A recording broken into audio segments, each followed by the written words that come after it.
Quimicast.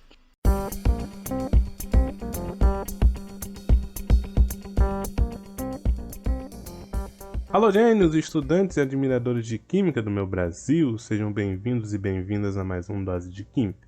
Eu sou o professor Vinícius e hoje vamos falar de alguns aspectos macroscópicos da matéria. Nome confuso? Mas fica calmo.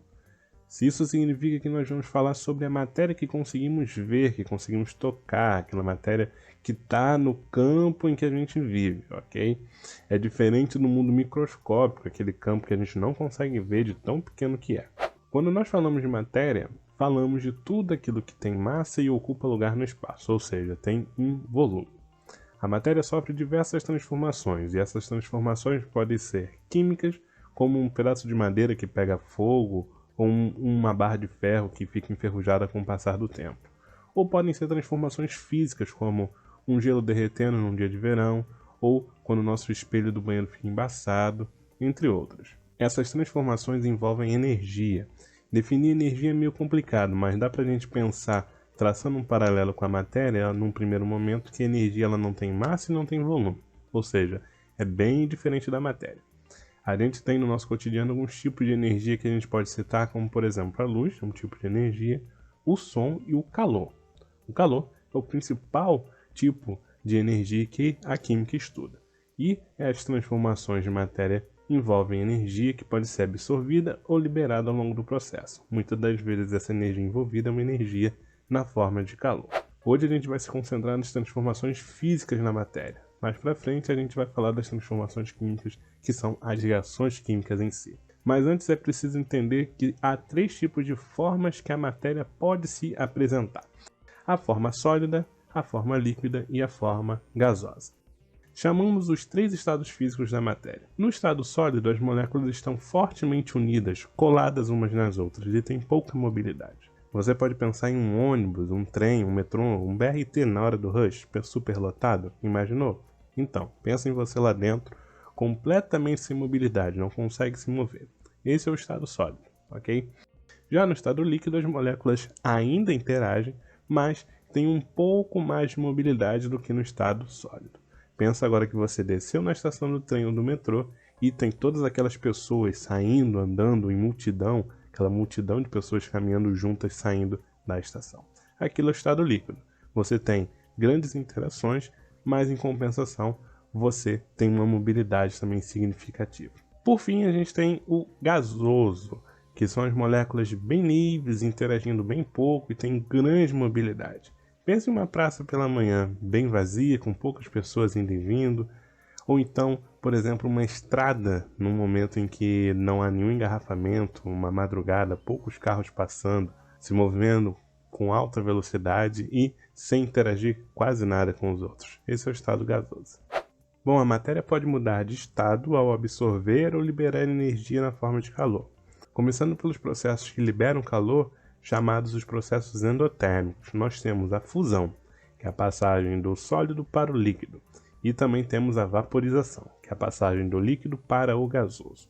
Há 3 tipos de vaporização que é importante a gente ter na cabeça. É a evaporação, que é um processo mais lento, é só a gente lembrar de uma roupa secando no varal. A água da roupa ela vai sendo eliminada aos poucos, ela vai passando do estado líquido para o gasoso, ficando então a roupa seca. A ebulição é o segundo, que é um processo mais rápido, geralmente a gente precisa de uma fonte de calor para isso acontecer. Por exemplo, quando a gente vai ferver água para fazer café, para fazer um chá ou alguma outra coisa.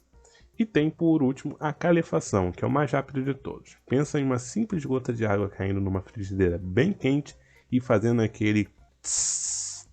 Aquele tss é, na verdade, uma vaporização. A gota d'água caiu no estado líquido e, em contato com o calor, as moléculas passaram para um estado de agregação que configura o estado gasoso. Já os processos exotérmicos que perdem calor, nós temos a solidificação, tranquilo e claro, passagem do líquido para o sólido, formação do gelo, não tem erro.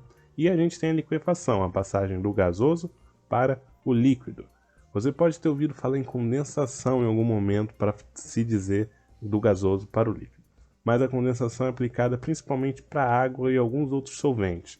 No processo em que o vapor d'água, por exemplo, ele condensa em uma superfície que esteja a uma temperatura mais baixa, como por exemplo a folha de uma planta numa madrugada com a formação do orvalho, é um exemplo. Ou então o espelho do banheiro, o vapor d'água produzido ao longo do banho quente, ele encosta no espelho e esse espelho está numa outra temperatura, uma temperatura mais baixa, e ali o vapor d'água condensa e forma aquele embaçamento, que é uma película bem fina de água no estado líquido. A liquefação é um termo usado mais geral. Vamos pensar agora no gás de cozinha, o tal do GLP, o gás liquefeito de petróleo. Nesse botijão de gás, nós temos alguns compostos orgânicos gasosos que foram submetidos a uma condição de pressão bem específica. E, quando submetidos a essa condição, eles passaram para a forma líquida.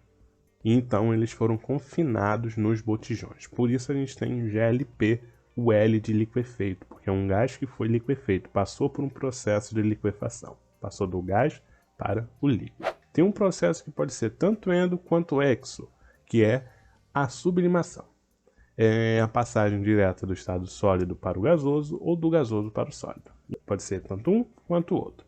Nesse caso, podemos pensar na naftalina, sabe? Aquelas balinhas brancas que eventualmente o avô ou os pais de vocês colocam na gaveta, no armário, para evitar aqueles odores de roupa guardada. Enfim, aquilo tem um cheirinho bem característico e com o tempo aquela bolinha vai diminuindo de tamanho, e você não consegue ver nenhum resquício de líquido, nem nada. É porque ela vai totalmente ser convertida do estado sólido para o estado gasoso.